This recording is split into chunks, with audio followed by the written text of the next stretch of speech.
আলাইকুম। আরতি লাইফস্টাইলে আপনাদের সবাইকে স্বাগত জানাই। রান্নাঘরের কিছু টুকিটাকি কাজগুলো সেরে নিচ্ছি, তারপর রান্না করতে যাব।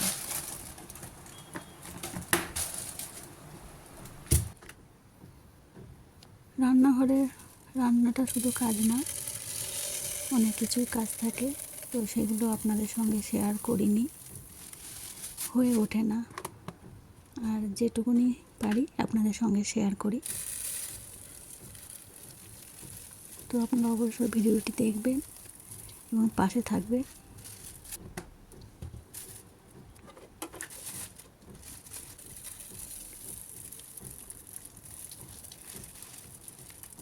আজকের রান্নাটা খুব সিম্পল একটা রান্না, ঝটপট হয়ে যাবে। তো ভাবলাম এই রান্নাঘরের এই কাজগুলো একটু করে নিই।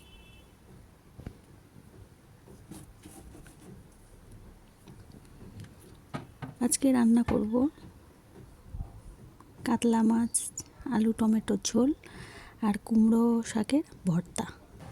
ভর্তাটা খেতে খুবই ভালো লাগে, আর আমার তো খুবই ভালো লাগে, যে কোনো ভর্তাই হোক।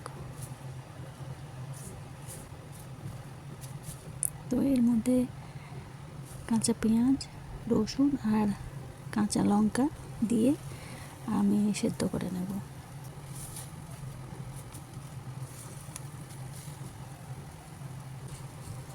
তারপর মাছ রান্নায় চলে যাব। এই যে কড়াই তেল দিয়ে দিলাম, তারপর তেলটা গরম হলে পেঁয়াজটা দিয়ে ভালোভাবে পেঁয়াজটা একটু ভেজে নেব। আর আমি টমেটোও দিয়ে দিলাম,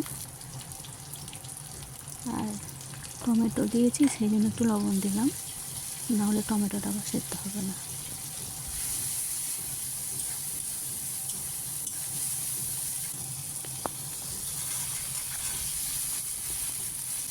যে মশলা আমার কষা হয়ে গেছে, আলুটা দিয়ে দিলাম,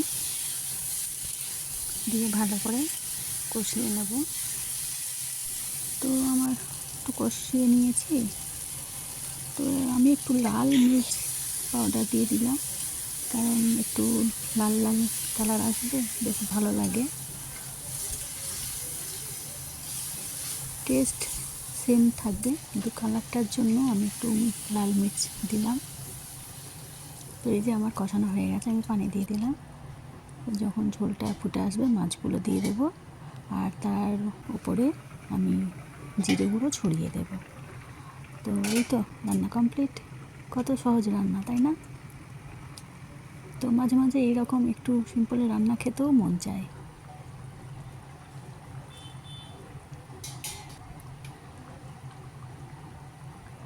তো এইদিকে আমার সব রান্না কমপ্লিট, ওইদিকে আমার যে কুমড়ো সেদ্ধটা বসেছিলাম সেটাও হয়ে গেছে। তো চলো দেখি। এই যে ভর্তাটা খুব সুন্দর টেস্ট হয়েছে, আর এই যে তরকারি কত সুন্দর কালার এসছে, তাই না? কিন্তু কালার সুন্দর না, খেতেও টেস্ট হয়েছিল। তো রান্নাগুলো কেমন লাগে তো অবশ্যই জানাবেন।